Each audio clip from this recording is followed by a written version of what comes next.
Welcome to Causing the Effect, a podcast focused on the exploration of your mind, body, and spirit. What's going on, Heather? Good morning. How are you? What's up? Good morning. I'm good. Thank you for having me. Of course. Now, this is Heather Silvio. I don't even know what to put you as, because I was telling Heather, like, I interview authors, psychologists, spiritual folks, and you're an actress too. It's like, which one are you? Are you all, and how have you created yourself in a way? Because it's like you're touching all the fun aspects of life. I try. Yeah. The short answer is I don't like to be bored. Mm-hmm. The longer answer is that I have a lot of interests. And so over the course of my life, I've been fortunate that I've been able to pursue them. And so, yeah, I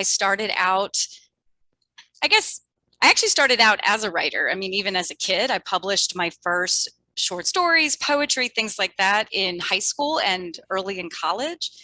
Took a little bit of a break when I went to graduate school. That's when I started pursuing. So for your listeners, I also have a degree in artificial intelligence. That was actually my first graduate degree. Realized that I just enjoyed the philosophical side of it more so than the application of it. So took another little break and then went back for my doctorate. So as you noted, I'm a psychologist, but I was still writing, doing all of that. And I worked for a little while, decided to serve my country. So I'm also a veteran, went in and did that. And then, yeah, so it's just, I'm like the ultimate squirrel. I do whatever pulls my interest, and I do it for as long as I remain interested. No, I love that. And I want to get back to this artificial intelligence thing, because I saw that and I was like, is this legit? Like, okay, what does that mean? The philosophical side of artificial intelligence, because it sounds like an oxymoron. Yeah, no. So it's interesting because my undergraduate degree is in psychology and political science. And I always knew I wanted to be a psychologist.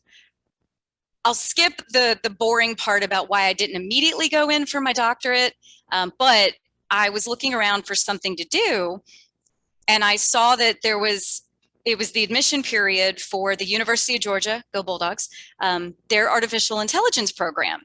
And I thought, oh, that's really kind of interesting. So I was reading up on it, and they talked about having a computer science background, but then it also said that it incorporated psychology and philosophy and neurolinguistics and all this other really cool stuff.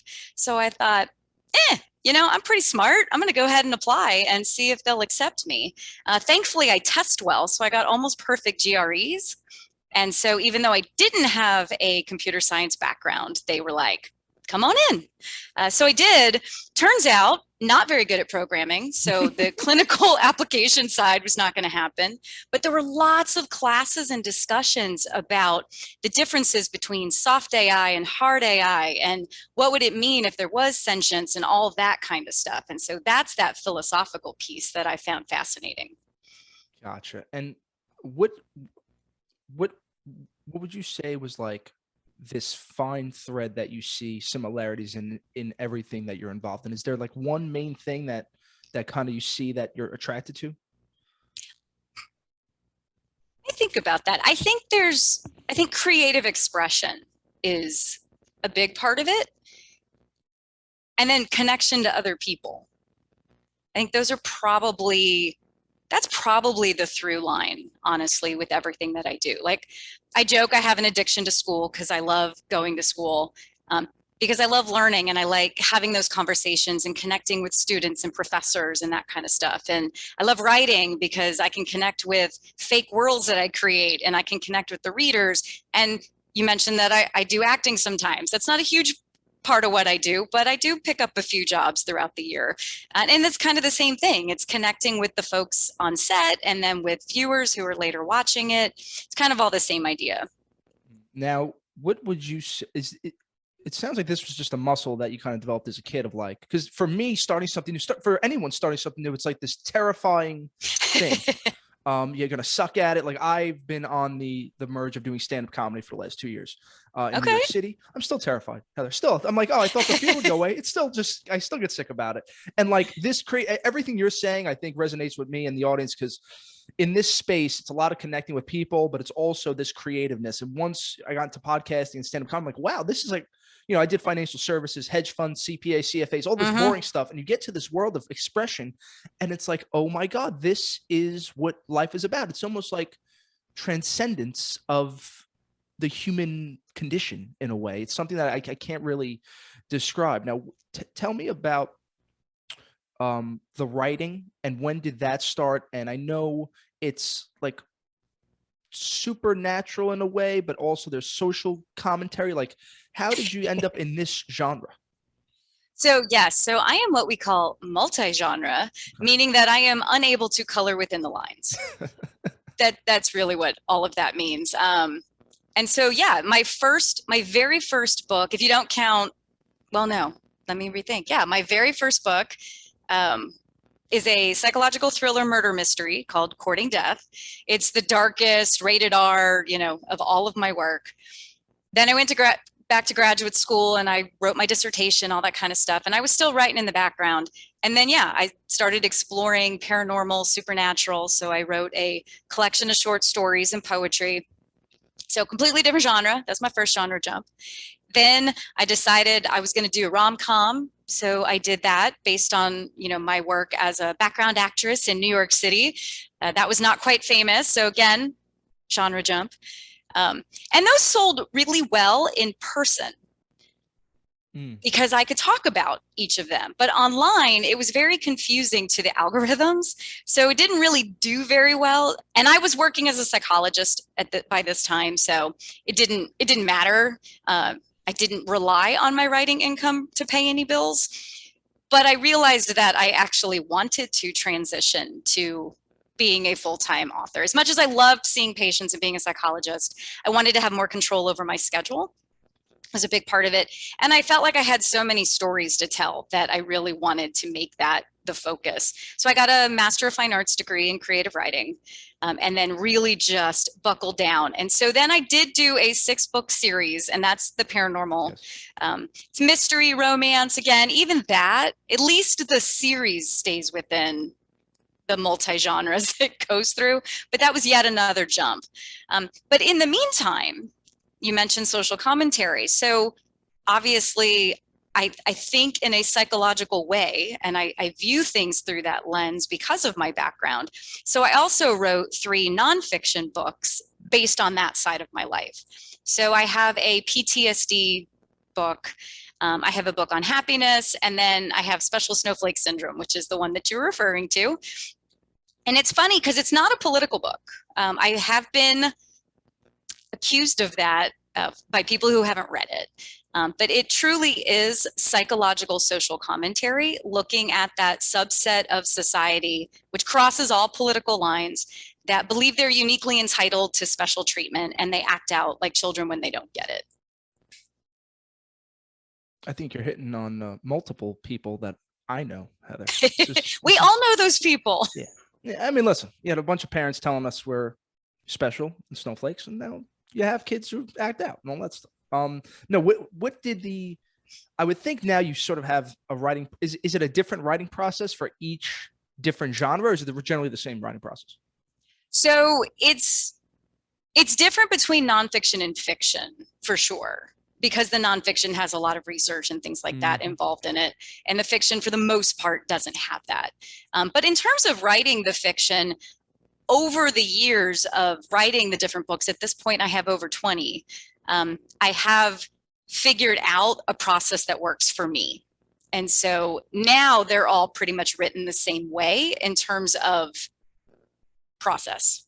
I basically, usually what happens is I'll have an idea, or a character will start talking to me, or I'll picture a setting. So there's something that sparks it. I'll shoot myself an email with it, and it goes into a folder called book ideas. And then I don't think about it. And I wait and see if anything more percolates. And if it keeps coming back to me, then I'll sit down and I'll start working out some characters and plot and things like that. Let's do fiction, because it's more interesting. And just, Heather, I only read, my cousins just laugh at me because we are like a heavy sci-fi fantasy, world building is like our favorite thing. Dungeons & Dragons, Lord of the Rings, sure, Game of Thrones. any, you name it, all that stuff. But Yeah, I only read outside of like the usual suspects. I only read nonfiction with like, what's wrong with you? But for fiction, that world building component, that seems to be the most fun part to me. I'm a big Tolkien guy, and I always found it interesting that the only reason I don't know if you know this, the only reason that he ended up writing a story was because he was a linguist and he wrote languages first. He said, well, if you're gonna yes, have a language, you need to have a story. That's the only reason he wrote it. And that just blew yeah. my mind. I'm like, this was like a subset of just because he liked to create languages. Like, what does the story look like for the world building side of things? So I also enjoy the world building, and it depends on obviously where something is set, how much fantastical world building there is. Things that are set in our world, obviously the rules of our world remain the same. But even within that, I can create my little fictional pocket of that world. And it's fun. I actually draw out little maps of where everything is in the towns that I create. And if it is more of the fantastical, if it truly is a fantasy or paranormal story, then I work out, are they known or unknown? So are they living in secret? What are the different magical components that they have? And yeah, that building that is really fun. And often I'll do like what ifs in my head. What if I could communicate with animals? What if I could shoot, flames out of my fingertips? And so then I will work those into some of the characters that appear in my stories. And paranormal talents, I didn't read them. I read the overviews of each, and it looked like it's in America, but with paranormal. There's demons, there's devils, there's supernatural stuff. Was that the plan all along, was to take this world and then add the components to it? Because I feel like that was that's an interesting concept. Yeah. So for the most part, my stuff does take place in our world, except that magic is known to a few, or paranormal creatures are known to exist to a few. But I have noticed, so the Paranormal Talent Agency is complete, and I'm about to finish my Wild Crest Witches series next month, actually. And I noticed in both, there's a theme of they're sort of in the shadows, but by the end, they're definitely more known. And so they are able to come out and be safe and all that kind of stuff. And that wasn't on purpose. I just realized that I did that with them. And how much of the psychologist in you, because what your psychology, if I'm correct, was like you specialized in evaluations of training programs, curriculums, and then there was something about psychological aspects of creative projects. How much of that component comes into your writing? So that piece of it, really, that part of my psychology background has really been as a consultant since I stopped seeing patients. And I was seeing patients, my areas of specialty were positive psychology and PTSD, interestingly. And so, yes, a lot of that all of the psychology background plays into writing. Everything, because of course you're I'm trying to create what feel like real people. And so you want to give them a true psychology. So they have their flaws and their quirks, and they're like you and me. Maybe some of them, like I said, can talk to animals or can, do magical things, but they're meant to be like they could be someone living next door. Positive psychology and PT and PTSD. Yes. Is this something that you saw people experience when you were doing your time serving? So that's definitely when I started really getting into the PTSD side of things. So I was stationed on an Air Force base, and it was an international base. So we worked with folks from some of the NATO allies, as well as all of our own U.S. services. And a lot of folks would return from deployment, or even if they didn't deploy, things happened. And so there were obviously mental health issues that we dealt with. And then when I resigned my commission and I left, I took a position with the Department of Veterans Affairs, and I worked for them for 5 years on a PTSD treatment team specifically. And we basically rebuilt a program, and we were able to create some of our own classes. And so through that, I was able to develop some additional classes around positive psychology and improving communication and things like that, because I think it's important when you're working with somebody to not just deal with the quote unquote symptoms that they're having, but also to help them build up that positive side of themselves. We're not just reducing the negative, we want to actively be increasing the positive. And so that was a great way I found to be able to do that for people. So positive psychology, the reason you got into that was more of a result of trying to look at PTSD closer. Is that accurate? I think that's fairly accurate. I mean, I had been interested in it when I was in graduate school, but it wasn't really until I started seeing patients that really started percolating. And I don't want to pretend to know positive psychology, you're the psychologist, but give people the overview of what you think positive psychology is and all that stuff. I'm sure people are interested.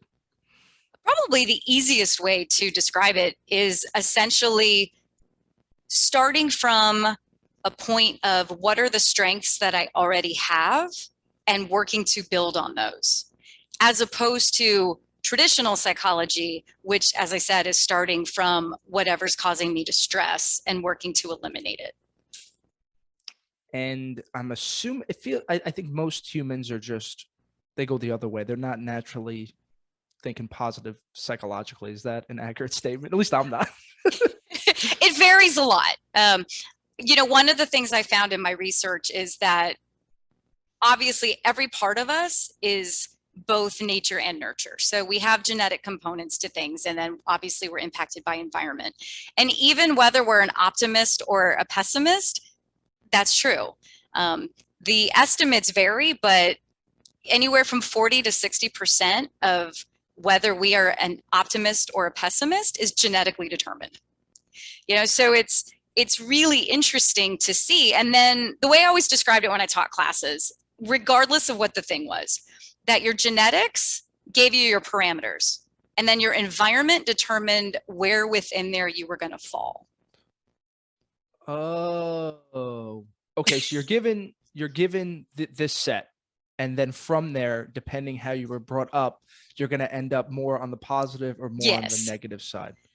Yeah, and it even works with clinical disorders. So like schizophrenia, which has a really high genetic component, not everybody who has that in their lineage is going to develop schizophrenia, but they have a higher propensity for it. So it may not take as much happening in their environment for it to develop, versus someone who doesn't have a strong genetic component. They may need a lot more traumatic things going on to develop it. And so same thing with something like being positive or negative.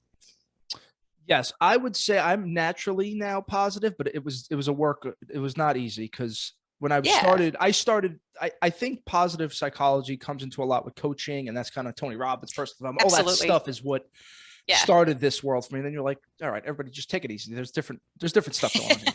But when I got to that place, like just judging, like where does your mind naturally go? It was always like worst case scenario every time. And I'm like, fuck. Okay. And I would say old school, neurotic Italian mother. I'm not going to put the whole blame on Caroline, but more or less always thought worst case scenario. So people ask me like, Scott, you have your ritual in the morning. Why do I have to do an hour of meditation and gratitude? And I'm like, listen, I can't tell you, but I feel a lot better after I do it. I'm like, I think we all have to do some work in the morning, and my work just has to be a lot more. Cause for me, I realized once you get off the phone for an hour in the day and just have that 4 a.m. to 5 a.m. just to kind of, I don't know. I can't, it's a little bit of yoga, a little bit of relaxing, meditation, gratitude, and perspective. Understanding perspective for me was that shift. And I think it really does play into the meta commentary you were saying about the snowflake piece, because funny enough, did you ever hear of the book Revolt of the Public by Martin Gurry? I've heard of it, but I haven't read it. I had Martin on. Oh my God. Cool. I'm obsessed with Martin. Yeah, he was the best. For everybody, you check out the episodes with Martin. Super popular episode, but he was a media analyst for the CIA for about 35 years. And what he was showing was the uprisings, the Wall Street uprising in 2001, and each different uprising going on through the world was all done by the same exact people. It was upper middle class, 28 to 35-year-old people who were relatively in good shape. Like they weren't homeless. They weren't this or that. And that whole piece really dawned on me. Like that's my age. That's kind of where I'm at. And I do think there is a disconnect between what we think we are owed and what we are actually owed. Like, I look at it like I'm not owed shit. I got to earn everything every day. That's kind of why I'm a little probably too hard on myself. But it seems that is drawing the line to your book as well. It is. I think, yeah, anytime we start expecting anything, really, what is that? Where is that coming from? You know, you have to ask yourself, what am I entitled to? And yeah, for the most part, we're not really entitled to anything. We have to go out there and grab what we want in an appropriate way. Sure. You know what I mean? Yeah.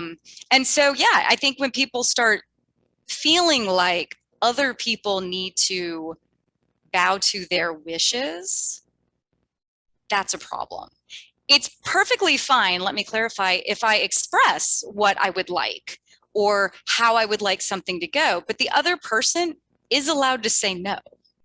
And that's when we run into the difficulty, when somebody isn't able to accept no.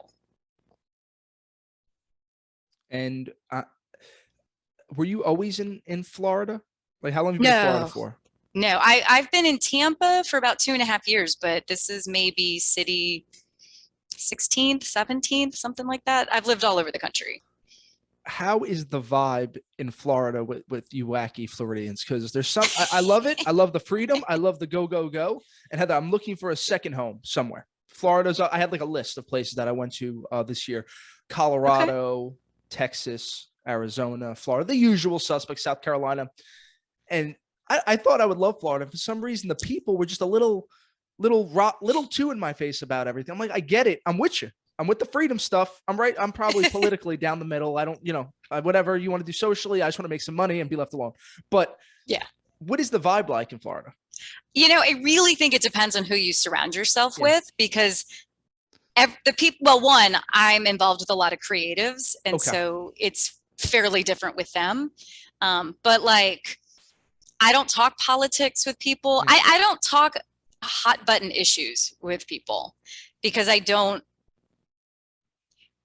too many people aren't able to have those discussions in a calm, rational way. And that's been the case no matter where I've lived. So that has nothing to do with being in Florida. So I decided a long time ago that for the most part, I'm not having those conversations with people. And so I've never had an issue. I love being in Florida. Everybody's really nice and no one ever gets in my face about anything. So I think that may be the issue of who I surround myself with and where I'm going. And I didn't go to Tampa either. I went to the busier, wilder parts of Florida because I think just in New York it's just getting worse by the month, let's say, with either the political piece or just the violence. Like I'm from Brooklyn, born and raised. I'm not scared of shit. I got jumped like 2 months ago. They just on the train. Shit. Like it was just a weird thing. It's like, okay, you need to stay here for work, but at the same point, it's time to just be around the sun a little bit more, especially this week when it's just freaking freezing over here. No, I know. And I lived in New York a couple of times, including in Brooklyn for like maybe 2 months. But I actually worked in the court system in the Bronx for a time. So I totally hear you about all of that. I made Heather, I'm not going to the Bronx, to tell you that much. So fuck the Bronx. It would be really funny. Like I'm walking to the courthouse and later I learn about a murder happened here or something happened over there. And I'm like, damn, okay. But for the most part, again, I was filming I did Gossip Girl and Law and Order and a bunch of stuff like that back then at the same time. And I'd be on the subway at 3 a.m. I mean, nobody ever gave me a hard time anywhere. So I always felt perfectly safe everywhere that I was, in New York. But really didn't like the weather. Really, really didn't like the weather. I lived in the general New England, mid-Atlantic area for maybe 8 years total between Connecticut, Maine, and New York. And then I said, never again. Yeah, that'll do. They're beautiful, but never again. Just like literally this week, Heather, it's just a turn from like, oh, okay, rooftop weather, you can wear a sweater. Now it's like, okay, it's over. It's freezing. Yeah. You're done. Forget it. So I'm with you on the Florida piece. Now, the other Yeah. question I had for you was this: the guiding philosophy, Yes. which I love. Dreams are the reality you have yet to create. Yes. And you just seem like fearless. By the way, I don't know if this is true. Like, oh, I'm just gonna move and I'm just gonna become an actress. And then I'm gonna do psychology. It's maybe through some artificial intelligence. So, give me the rundown here. What does that mean to Okay. you, and how has that philosophy either changed, or what does it look like now? So let me answer your unasked question. I am not fearless. I just refuse to let that stop me. Oh, Right. But I will also say, though, I love change. So a lot of things that people fear, I don't.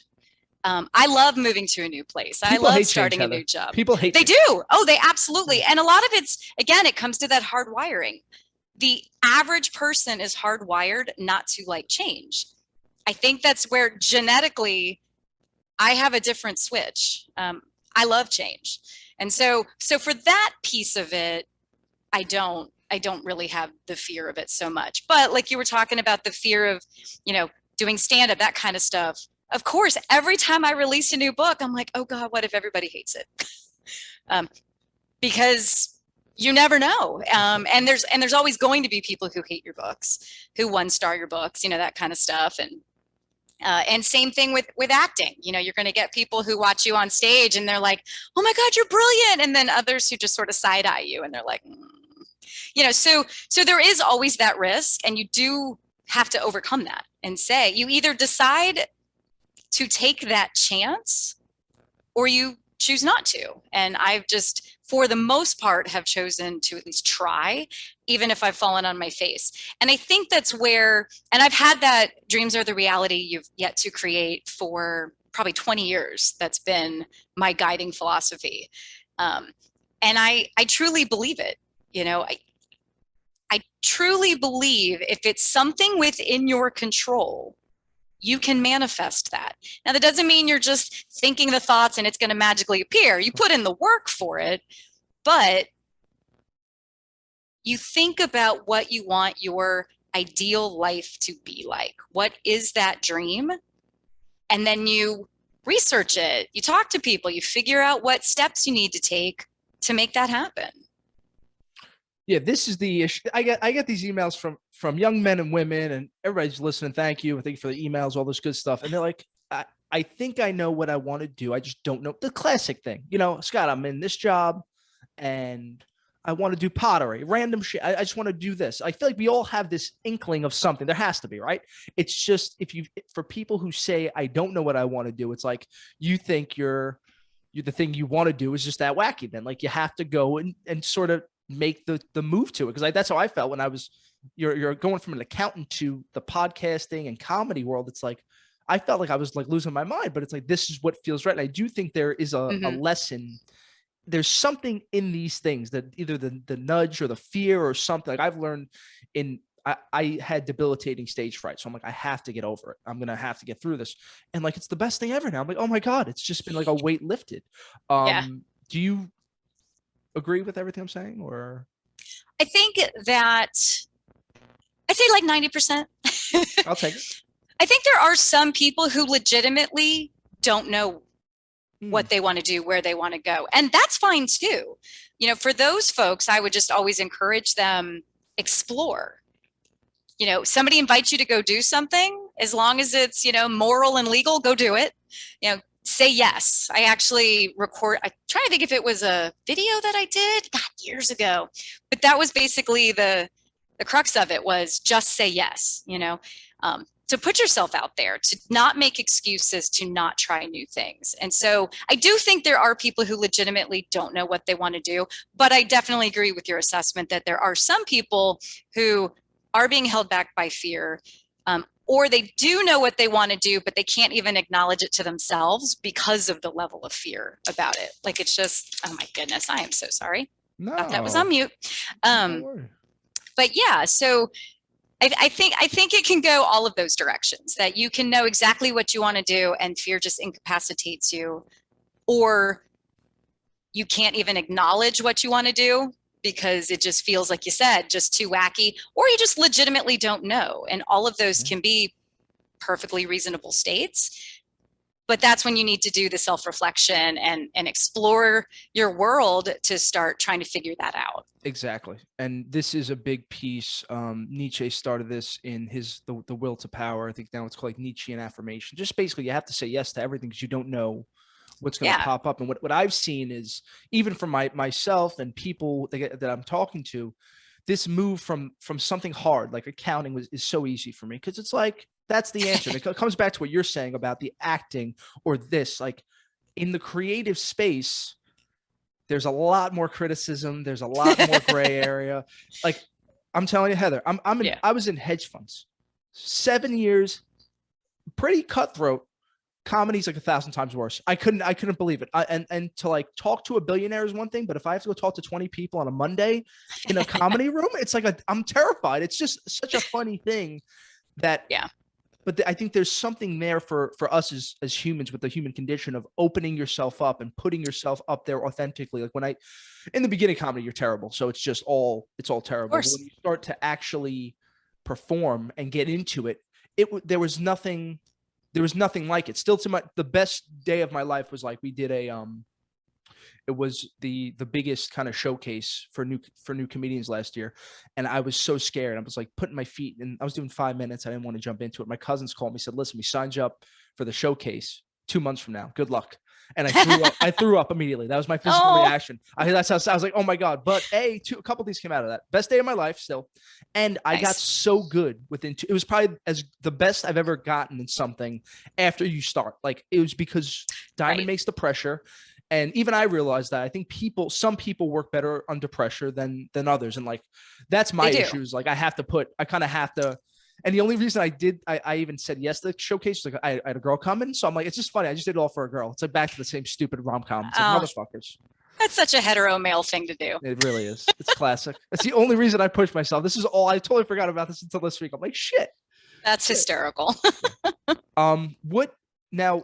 How are you feeling about everything going on now? Like, is there another chapter coming? Like, are you going to get into something else? Like, I'm going to talk to you in 2 years. You're going to be like, oh, now I'm doing, I don't know, something else. Well, I mean, I definitely, the writing will always be there. Now that I'm doing that more or less full time, that will always stay. I don't know. See, that's the thing. I don't plan it. Like something will catch my interest and then I'll start pursuing it. So right now, I guess probably the biggest thing is my husband and I, he also loves to explore and go new places and things like that. And we've talked about being basically digital nomads at some point. So that might be our next evolution, is not necessarily changing what we do, but where we do it. I figured that's kind of what you guys are doing. It sounds like you're like doing that anyway. So if others, I mean, we actually have a home, like we have a mortgage, that all of that stuff. But because before I got married, when I was younger, I never thought I would get married. I wasn't anti-marriage or anything. I just was never really interested, never really thought I would. And my eventual thought was, one day I'll just have a couple of suitcases and I'm just going to go from location to location and never really stay any one spot. And that's part of why, I'm focusing so much on things that I can do anywhere, like writing and publishing and that kind of stuff. It really doesn't matter where I live to be able to do that. And even the acting, to a degree, most mid-size or higher cities have local commercials and and theaters and things like that. So if I feel like I need to be performing, I can usually grab something like that. I've done a few things since I moved here. So I had already kind of thought one day that might be where I'd end up. And then I got married. And hubby and I stayed in Vegas for 8 years, which was the longest I'd stayed anywhere since I was a kid. Vegas? How'd you make it there for that long? I wouldn't have made it. Vegas is actually a really great city. A lot of people only think about the Strip, which is this tiny little piece of Las Vegas. But actually, we have Red Rock Canyon and Mount Charleston. Beautiful. Oh my God. Is. And so we would be hiking every weekend. In winter, you could go skiing. And then like Bryce Canyon was relatively nearby. Like it was a great central location for a lot of natural wonders, but even the city itself, great food, great people, great independent theater scene. I even got my husband to do a couple of movies as a background actor. Like, it was Hey, really fun. what does he do? So he is a Sydney, photographer. right? Sydney, yes, yeah. So he's a photographer. He currently is also the director of marketing for a local private school. Very cool. So yeah. See, all right. So we got it. So now my last question for you, and this is kind of my staple question. There's like, I want to know your philosophy on these. There's the three aspects of life. So there's this future that we're worried about, or some people are about. You know, Heather's clearly not worried about that at all. Future, get setting goals, all that shit. Then there's the present moment, eternal present, bring it back to all that stuff. And then there's the past, trauma, this, that. Yeah. How would you say like your everyday? Are you more a person who's going to stay in the present moment and I'm going to let things come? Or you don't seem to worry about the future? And even from a psychological perspective, when you're trying to work through people, how important is trauma? Because I've heard some people think if you fix the past and you fix the trauma, you're fixing the scar, and then that's going to. But then some people say if you bring everything back to the present moment, the past will come up and then you deal with it and then it dissolves in the present moment. Like, what is your philosophy on that? So I will give the classic psychology answer, which is it depends. No, I mean, it honestly does. So if your past is screwing up your present, then you really do need to work on it. If it's only coming up periodically and it's a momentary thing you can work through and it's not very often, you don't necessarily have to do that much work on the past. I found that with working with folks with trauma. Typically, if they're coming to see me, they're having a lot of present day distress. And so obviously we're going to work through it. But then, you know, I meet a lot of people just in my everyday life who've experienced past trauma. And for the most part, they're okay. You know, there might be little quirks, and maybe around trauma anniversaries, they'll have a harder time, but otherwise they're pretty happy and their functioning is good. They don't necessarily need to do any work on the past. So it really kind of depends on how much it's bubbling up in the present. That is I'm so happy that you gave, like, not that the people in the past, not shit on anybody, but like, I think people get too hung up to like what they're doing. Like, of course, the guy who's doing Tibetan Buddhism is like the present moment is where it's at. And then the person who's is a hypnotherapy. It's like, it's a trauma. So I think that is the most honest and the realest answer. Cause look, I think it comes back to starting in the present, right? Just being aware of like, well, is this fucking it up? Looking backwards. Yeah. So it does start there. And I think that's an interesting piece. So pretty good. Heather, thank you so much for joining me. Thank you so much for all this little tidbit fun stuff. And just thank you. Thank you. This was a lot of fun. I enjoyed it. Right. Yeah. And I hope everybody listening enjoys it. Of course. And everybody can check out Heather below. Check out her books, anything you want. I'll put your LinkedIn in there too. Sure. And that's it. As always, people, stay safe, stay positive, stay blessed, keep doing what you're doing. Tell one of your friends about it. That's it. You don't got to like or subscribe. Just tell one person how. That's it. I just want somebody to pass it on to this. And you're very interesting, Heather. I want to be like you when I grow up. So well, thank you. I appreciate that. Of course. We'll talk to you guys later. Bye.